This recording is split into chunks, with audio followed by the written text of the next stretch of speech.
तत्परम्पर्यय विद्महे ज्ञानलिङ्गेश्वराय धीमहि तन्नो गुरुः प्रचोदयात्। ॐ योग महर्षि डॉक्टर स्वामी गीतानंद गिरी गुरु महाराज की जय। ओम पुदुवै कलैमामणि पुदुवै शक्ति योगचारिणी अम्मा जी मीनाक्षी देवी भवनानी गुरु माता की जय। ओम श्री गुरुभ्यो नमः। हरि ओम। नमस्ते, वणक्कम, स्वागतम, bonjour, buongiorno, buonasera, buonanotte, huya more, boreda, kiora, salamat pagi, ayubovan, ayushman bhava, suprabhat, shubdinam. Welcome to the 94th episode of Scintillating Saturdays, or Fabulous Fridays if you live in North America, where today we are going to be looking at the concept that, well, we don't just have one brain, we have more than that. A concept that way back in the early 70s and 80s, our dear Guru Swamiji, Gitananda Giri Guru Maharaj was expounding on and linking with the yoga practices. It is very appropriate that we are talking about this today because it is our first solar eclipse of this year, 2022. And a solar eclipse is when the sun, moon and the earth come in a line. And what I'm talking about today is going to be aligned to that a lot. Normally we understand that we have a brain and that this brain develops while we are in our mother's womb. And you have the notochord, the neural tube, and the development of the spinal cord, the hindbrain, the midbrain, and the forebrain that expand as a tube and then fold upon itself. And normally at birth, the baby has a brain that is quite a good structure. And over the next few years, in the next 2 years especially, these are the times that are very vital for the growth and development of the human brain. And this is why it is important that adequate nutrition, especially mother's milk, is given to the infants, because it has been found that the infants who are breastfed during this period have the greater neurological function.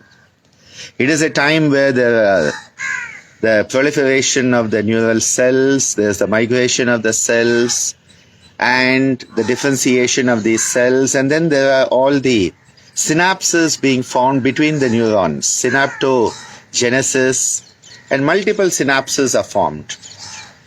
This is why in the early years of childhood, it is essential that we as parents and educators give the child the best environment that is stimulating all the growth and differentiation processes of the nervous system and all the synaptogenesis.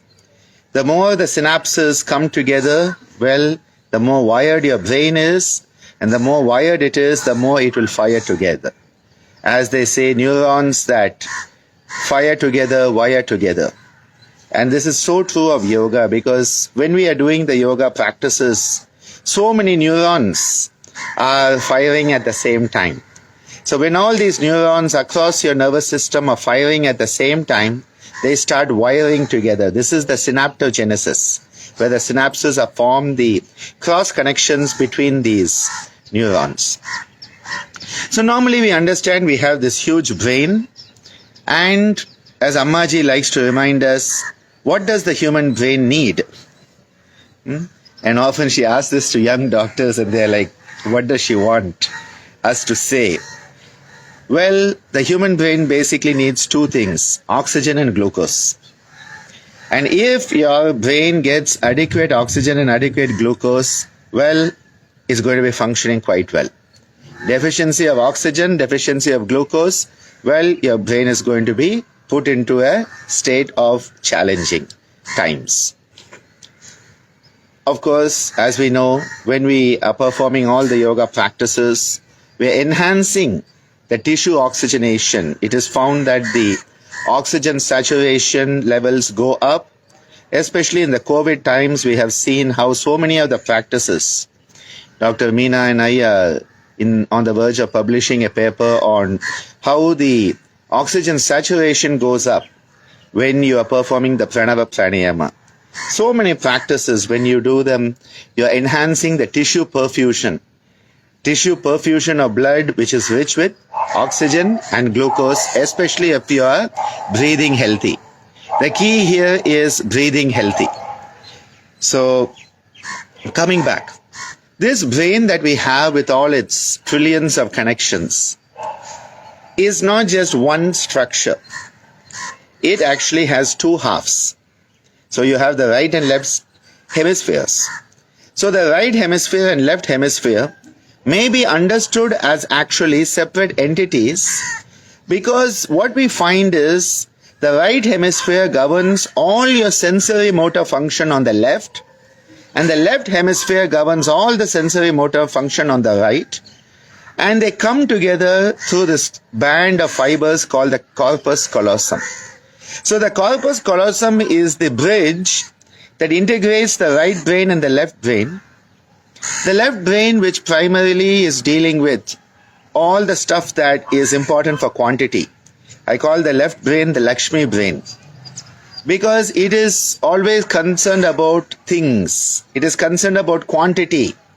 How can I get more? How can I make sure I don't lose too much? It's having all the calculation capacities. It is very objective and it gets very stressed because we are constantly calculating things. The more you calculate quantitative things, the more stressed you will be. The right brain on the other side is a bit more relaxed. It is the qualitative part, so I call it the Saraswati brain. So left brain, L for L. Left brain for Lakshmi, Saraswati is right. It's more the abstract thinking, the creativity, the out-of-the-box thinking that we talk about. And if you would like to look at it, quality and quantity. Quality, right brain, quantity, left brain. And people are always struck, they are stuck in between. Is it quality or is it quantity? Is it Lakshmi or Saraswati? In our Indian thought, we often say those who have Lakshmi Kadaksham don't have Saraswati. Those who have Saraswati Kadaksham don't have Lakshmi. So if you are very brainy and, wise, you don't have much money. And if you have a lot of money, most probably your brain is not functioning the way it should function interpersonally. But yoga says you can have the best of both. You can have Saraswati and Lakshmi working together so that you have a quality and quantity synergy. It's a synergy between qualitative and quantitative aspects of life. And this is so well brought out when we do the alternate nostril breathing. Because left nostril breathing works on the right brain, right nostril breathing on the left brain. And you are creating these beautiful crisscross patterns by working with the right and left brain simultaneously. Remember the first dictum, neurons that fire together, wire together. And so when we are working like this, we are enhancing the unitive principle between the left and right brains. Similarly, you do the asana on the right side, you affect the left brain. You do the asana on the left side, you affect the right brain. And again, you are creating a beautiful harmony, the ha and the ta, the loma and the viloma, all of these coming together. So you have the right brain, the left brain. Now, in addition to that, what has been understood for many decades now is that the brain in its development, you remember I said notochord, neural tube, and then how it expands as a tube and then folds on itself. The spinal cord and your brainstem region. This brainstem region and the spinal cord is the most primitive part of the brain. So it is often labeled the reptilian brain or the reptilian complex, because it is very much related to reflexes. It is very reflexive and reactionary. It is the knee-jerk reactions that we have. So this part of our nervous system is very primitive, and we share it with all our ancestors in our evolutionary journey over the trillions of years. So we have the old part of the brain. It is the very paleo part. It's a very old part. So it is not capable of rationality. It is very emotive. Not even emotive, it is sub-emotive, but it is very reactionary. Then the second part, which is where you start to have, the midbrain, and the internal structures. The internal structures primarily your limbic system. So your limbic system, the thalamus, the hypothalamus, all of these areas, they are very much related to emotions. They are very emotive. And so hence this region is often called the mammalian brain or the mammalian complex. So we have the reptilian, which is the oldest part.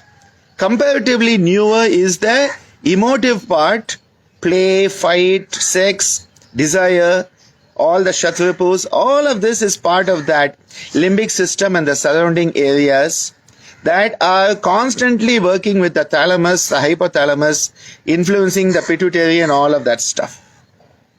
All of this region is your mammalian. The mammalian emotions. Mammals are known for emotions. Normally when people don't have emotions, we call them a reptile. We say you are cold-blooded like a reptile. And just like a crocodile, you don't have any emotions, you are only shedding crocodile tears. So normally we consider that the spinal cord and the brainstem region is sub-emotive. It's more reactive, reflexive. The reflexes are working there. Not much cognitive thought. Not much higher thinking. When you come to the mammalian part, there is more of emotion. It's a very strong emotion. And especially here you have the areas like the amygdala. The amygdala, which is the seat of powerful emotion. And all of these emotions that are related to what in yoga we call the shatrupus. Kama, krodha, lobha, moha, mada, matsarya. And then you come into this newest part of the brain, the neocortex. And the cortex that goes outside. See, the brain goes from inside outside. This is how the neurons travel. So they travel from inside outside, either radially or tangentially. This is how the development occurs. So it is the outermost which are the newest. They are constantly growing and trying to develop this area, which is the newest part. It's the new kid on the block, okay? Where the higher consciousness starts to come in. So the higher consciousness, the capability of higher thought, higher emotion. See, there is the lower emotion, which is about me, and then there's a higher emotion, which is an emotion of empathy. It is also a higher emotion. It's still an emotion, but it's a higher emotion because now a bit more of cortex is coming. You realize somebody else also exists. And so we start to have this neocortex, where all the higher functions that make us human start to manifest.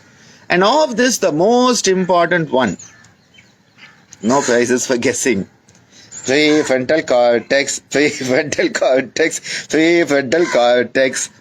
This is the newest part. It is the most refined, developed part of us.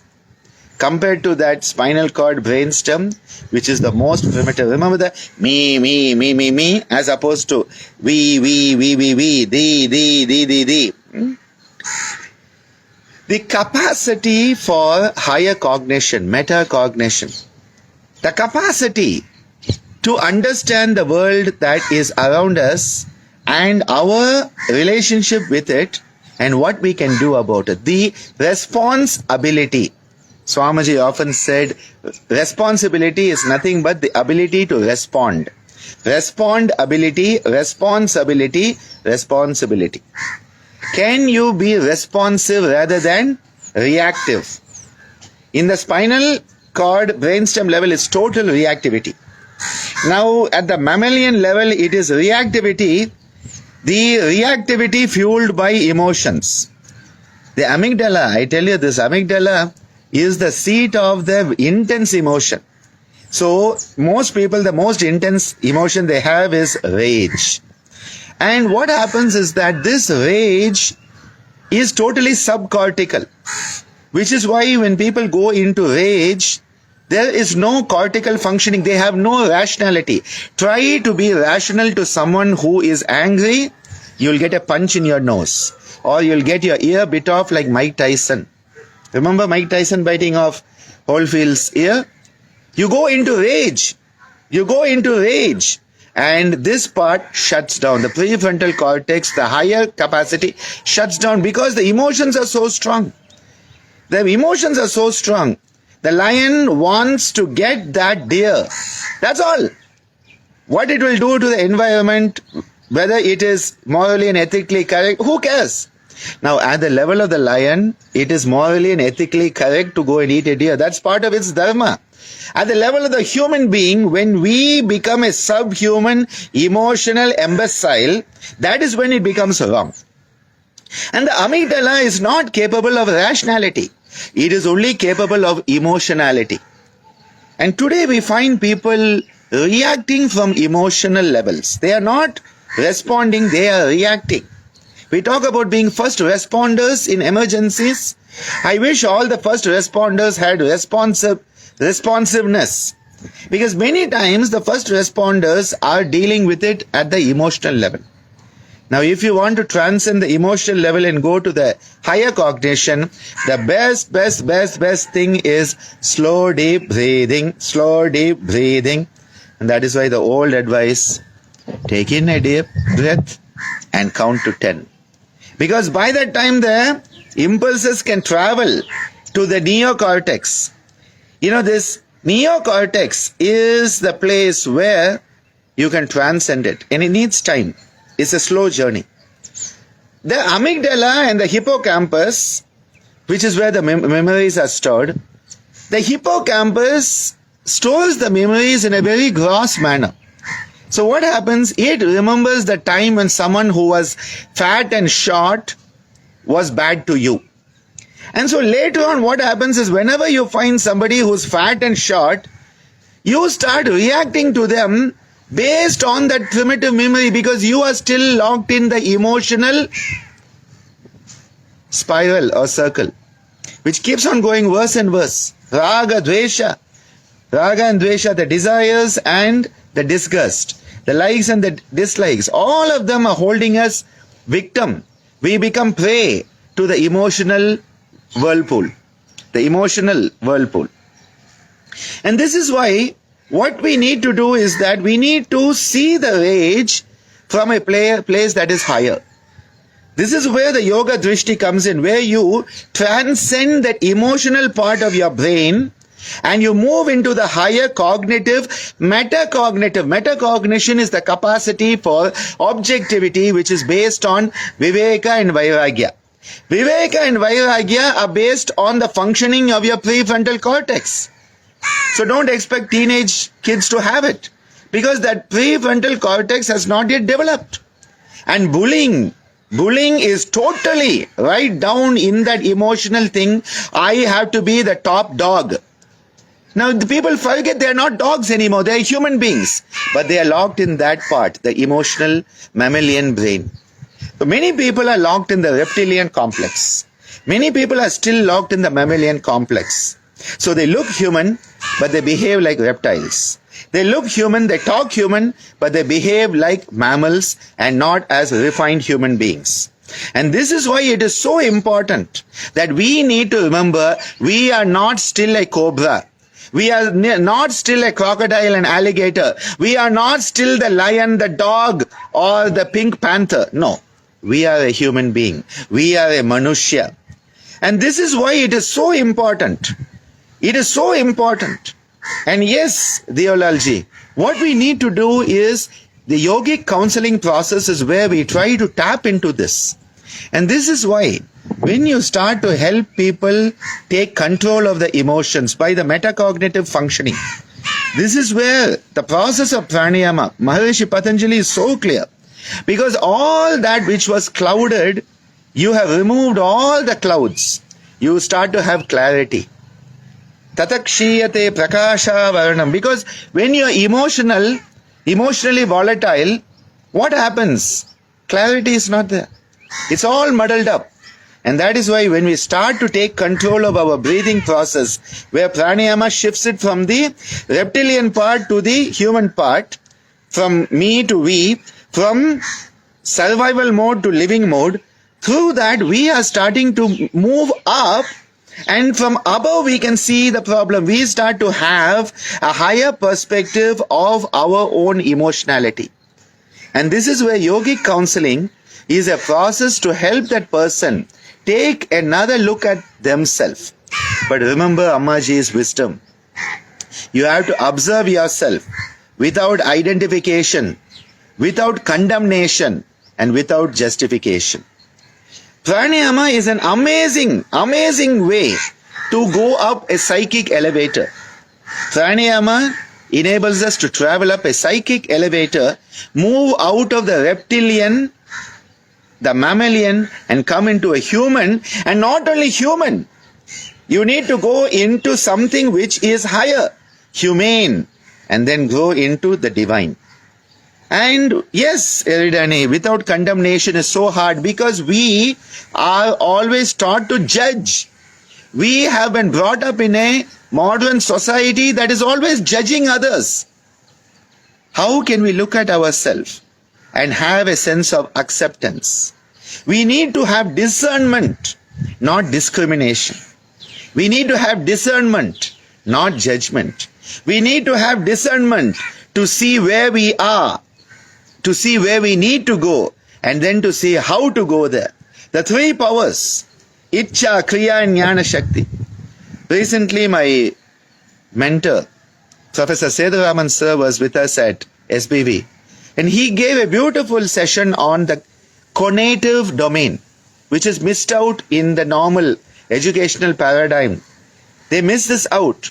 The Conative Domain is where you have that internal drive to go forward and become the best you. It's different from the cognitive and other. The conation, the conative domain is where you have that internal drive. And he said, Ananda, take this concept up, and I want to see how it grows into yoga and Vedanta and the Indian cultural context. Immediately my mind goes to the three powers, Ichcha Shakti, Kriya Shakti, Jnana Shakti. These are the powers that drive the conative domain. The conative domain, that is the link between knowledge and action. Conation is the link between knowledge and action. There are people who know it all but do nothing about it. And then there are a lot of people who do it all but don't know what they are doing. And this is where the three powers come together. Ichcha, the intent, the power of will, the power of intent. Then Jnana, the power of knowing, gnosis. And then the Kriya, the power of action. Where the will, the knowledge or the wisdom and the action all come together. Kriya Shaktiyum, Ichcha Shaktiyum, Jnana Shaktiyum Niye, Mahatripura Sundari Taye, Adipara Shaktiyai, Manamagirun. Kriya Shaktiyum, Ichcha Shaktiyum, Jnana Shaktiyum Niye. You bring them all together. Where do they all come together? Buddhi. And what is the buddhi related to? Prefrontal cortex, prefrontal cortex. You understand why I stress on this? This is where yoga works. Where does yoga work? Prefrontal cortex, prefrontal cortex. Because it is based on buddhi, viveka. Maharishi Patanjali says, why are these 8 limbs given to us? Yoganga Anushtanat Ashuddhikshaye, get rid of all the impurities that you are not. Jnana Deepti, let that higher light of wisdom grow and glow in you. And Avivekakyate, may that higher discernment grow in you. To get rid of the impurities, to have the light, inner light come on, and to have the higher discernment. That is the purpose of yoga, according to Maharishi Patanjali. Yes, my Superman Pat. Yes, that timeless time traveler. What beautiful teachings. It's all about what happens here. And that is why we need to elevate our consciousness. We need to go up that psychic elevator. And what gives us that capacity? Pranayama. That is why Patanjali again tells us, Dharana sucha yogyata manasaha. For the higher contemplative aspects, which are the most important aspect, the antaranga, the inner journey, the Raja Yoga, for that to happen, pranayama creates fitness. You become fit. Because as long as you are locked in your spinal cord tendency, Swamiji, the worst insult he could give people was to call them a spinal cord jerk. If Swamiji called you a spinal cord jerk, it means he was giving you the worst possible abuse he could give you. It means you are right down there in your spinal cord and you have not grown even into your mammalian, let alone the human. It is so important to keep growing, because the breath is life. When Swamiji is asked, where do you begin the practice of yoga? He says, where does life begin? With the breath of life. And that is where the power of choice, viveka, all of this is coming through the strengthening of our conscious choice of how we are going to breathe, when we are going to breathe, how long we are going to breathe, and we elevate ourselves, that psychic elevator, from that old reptilian complex, mammalian complex, and then coming into the human. Now, of course, there's also another aspect of the brain. And Swamiji used to say, well, you have 3 brains. And he wasn't talking about this. He said, there are 3 brains. One is the brain in your head. It is the moon brain, lunar brain. And when it doesn't work, you become a lunatic. And you are put under lunacy, in a lunatic alayam. Temple of lunacy, lunatic asylum. You know, when we talk about human beings, the Hindi word for human is insan. Insan is very close to being insane. Cross-languageal. When you cross-language think, we do that when you know different languages, you think across the languages, cross-language talk. No wonder we human beings are what we are, insane. Insan, insane. Insaniyat is humanity. A bunch of insane creatures. Seriously. Anyway, this part, the brain inside the skull, is called the lunar brain. There is another brain which is your gut brain, the solar plexus. Ha, ha. This is the ha. This is the ta. Ha, ta, ha, ta, ha, ta, ha, ta. This is the ha. Ha, ha, ha, ha, ha. This is the solar brain. He said, this is your sun brain, your solar plexus, the Manipuraka. This is your lunar brain. And this is why in our Hatha tradition it is said that the lunar brain is giving a Soma. Soma is said to be the moon juice, the juice of the moon. Because Soma is another name for the moon. Monday, Somvar. Soma. Atha Suryaya Somaya Mangalaya Budaya Cha. When we invoke the Navagrahas. Namah Suryaya Somaya Mangalaya Budaya Cha Guru Shukra Shanibhyas Cha Ragave Ketave Namaha. They are all invoked. Soma is the moon. Soma is that nectar that drips down from the lunar brain. It is said to come back at the soft palate. As a doctor, I often wonder, is it just a nasopharyngeal drip, retro nasopharyngeal drip that people have, that they are talking about? No, this is the nectar that is coming down. It's a life force coming down. Now, normally what happens, the fire in the belly. Yes, you have a fire in the belly. It's a solar brain, solar plexus, Manipuraka. That is constantly sending the heat, and it is burning up the Soma that is dripping down from the lunar brain. The lunar brain is dripping down the Soma, and this fire, the solar brain, is constantly heating it up and it is getting dissipated. And it is said this is the cause of aging. This is the cause of our losing our vitality. And that as that Soma is totally burnt up, evaporates, is cooked. You are cooking and becoming a fried version of yourself for something to eat. You are constantly burning it up. You are burning up all of this Soma, which is also said to be the nectar of immortality that the gods are trying to find. The yogis said, well, what do you do? And they thought about it. They said, let's put ourselves upside down. Viparita Karani Mudra. This is how they created Viparita Karani Mudra. Now, Viparita Karani basically could be any upside down posture where the head is below the heart. Because suddenly what happens? The sun goes up.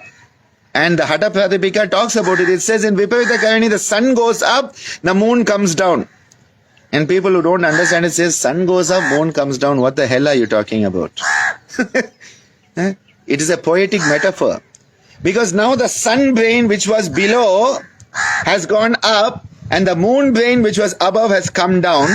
And now you can conserve the Soma because it's no longer dripping, and now the sun is up there, so it can no longer evaporate the Soma. What beautiful thoughts have been there. And that is why Viparita Karani is said to give you immortality. It is said to give you youthfulness. It is said to help you regain vitality of youth. It also resets your baroreceptor, carotid receptors and baroreceptors and your cardiovascular autonomic rhythms and all that. It helps with your prolapses of your pelvic organs and, rectal issues and hemorrhoids and piles and all that. Yeah, that's a different thing. Varicose veins, yes, the drainage. Yeah, people are focused only on that. What is happening? The moon brain has come down, the sun brain has gone up. So this concept of the lunar brain, the solar brain. Beautiful. And then Swamiji used to say there's one more brain at the bottom of your spinal cord. He said it's the earth brain. It is the earth brain at the conus medullaris. The conus medullaris is called the Kanda. And he said this Kanda, the conus medullaris, the conus medullaris is the physical correlate. Don't think the Kanda is in the conus medullaris. The conus medullaris is the gross correlation. So what happens is that this conus medullaris is your earth brain, and this is why the yogis gave the principal asanas as asanas where you are sitting down and you are connecting to the earth. They were not worried about all the modern contortionistic circus acrobats. That is a newer development, and it has its own pluses and minuses which we have seen. When you sit and you connect your earth brain to Prithvi, to Bhumi Mata, to Mother Earth, you are getting grounded so that you do not lose your grounding. We humans today, because we don't sit on the earth, we are losing our grounding, our connection with the earth. We are sitting on chairs, we are sitting on tables, and we are walking around, and we have insulated ourselves from the earth. This is why the yogis would sit on the ground. They would have a kusha grass and other things which are amazing because those enhance the energy experience. But when you sit down like this, what happens is that you are in that deep contemplative state, be it Siddhasana, Bhadrasana, Padmasana, Sukhasana, all of these, Swastikasana, in all of these asanas, you are grounding yourself because you are connecting your earth brain to the earth. Hence, all the practices, if you look at it, the pranayama practices, the contemplative, dhyana-based practices, all of these were done by taking up a well-aligned position, sitting on the ground, so that you are grounded when you try to do all these energy-based practices. Today, people are trying to do all these energy-based practices, be it the pranayamas, the kapalabhati, or all these meditative techniques. They want to do it sitting on a chair.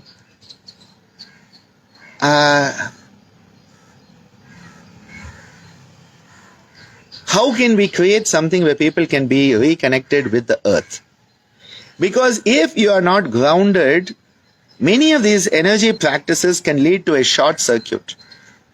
Recently, there was a tragedy in a temple in Tamil Nadu, where the temple chariot, which is huge, they were taking it in procession, and it hit a high voltage wire, and dozens of people were killed on the spot, electrocuted.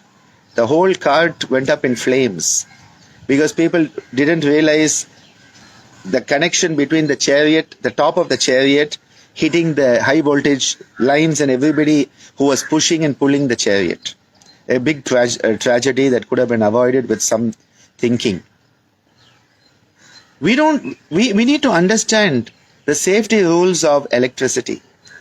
When we are dealing with this prana, when we are dealing with the chakras, we are dealing with energies that are more powerful, much, much more powerful than any electrical, even nuclear energy that we have today. And we need to connect Mother Earth, Father Sky. Everybody? Mother Earth, Father Sky, right? This has been part of cultures. Connect to the earth. And this is why the earth brain, when you are adopting the sitting asanas, which are called the meditative asanas, they are the postures in which you should start the practice of meditation, contemplation, meditation, concentration, all of that. Pranayama practices were meant to be done in that way, so that while you're working with all these energies, it is not just breathing exercise for God's sake. You are working with high voltage energies. And if that high voltage energy is moving through you and you are not grounded, you're going to kill yourself. And then some stupid fraud will write a book on how yoga is dangerous, the science of yoga. Fraud. That's his name. It rhymes with fraud. Because you have taken it out of context. Yoga out of context is dangerous. Yes. We have to connect Mother Earth. She is our grounding system. Why is Mooladhara related to earth? Because you need to ground yourself. And if you have not grounded, this is why the practices of Moola Bandha. If we don't ground ourselves, it is going to be very dangerous. Yes, these energy-based practices can kill us. They can kill us if we don't ground ourselves. And this is why it is so essential. It is so essential that we ground ourselves. The earth brain, our earth brain, needs to be connected to Mother Earth. And at that point, we will be practicing health and safety regulations of yoga. When we ground the earth brain, when we start to be aware of the solar brain, when we start to work with the lunar brain, we start to align all of them together. The earth, the sun, and the moon. And that is what is happening today. We have a solar eclipse. A solar eclipse where all three are lined up. Earth, the sun, and the moon. It's interesting that I'm talking about this topic today. We need to align ourselves. We need to work on all these aspects. Nowadays, it has become very popular to talk about the gut brain. The gut-brain axis. Because the enteric brain is basically what was referred to as the solar brain. This enteric brain, we are starting to realize that the enteric brain may be more important. The enteric brain may be more important than the lunar brain. It's astonishing, the modern developments. So when you say, I have a gut feeling, it's not just a gut feeling, it may be actually more wiser than what you think up here. It's quite amazing when we think about this. So a short summary before I end today is that we don't just have one brain.